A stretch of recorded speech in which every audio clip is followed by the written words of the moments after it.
Hi, this is Rafi. I'm here to present a topic on domain model in software architecture. This is my first presentation assignment in the software architecture for the class summer 2015.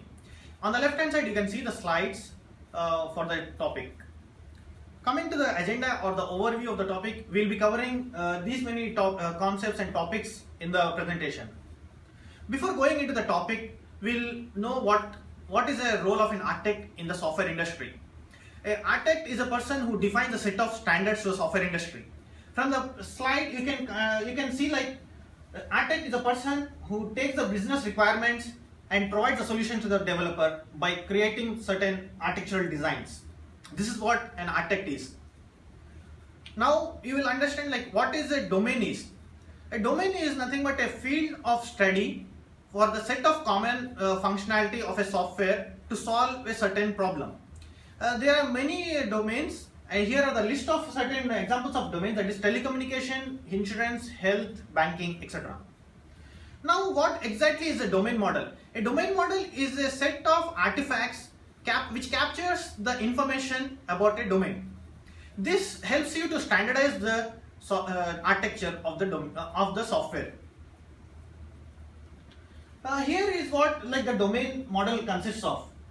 It has types and definition and the information model. In the information model we have functionality scenarios. This is the model which will be helpful in solving the problem for the business scenarios by representing using the various diagrams. Here is the example for the types and definition. It helps you to standardize the vocabulary of the software architecture.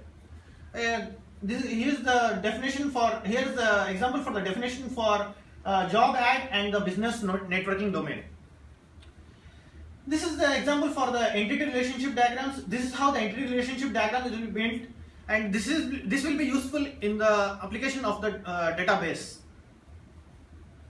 Here is like the diagram for the UML class for academics of a student.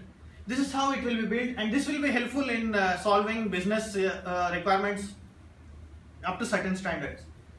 And then like here is the use case diagrams. This is the main heart of the domain model. This will be helpful in solving functional scenarios of the business requirements. Here there are a few other diagrams which will be helpful in representing the domain model. I like to conclude this topic by providing you certain effective ways of domain model. This domain model is separated from the design, which will be helpful in attending unsolved questions raised in the business requirements. Here are the references to it. Thank you.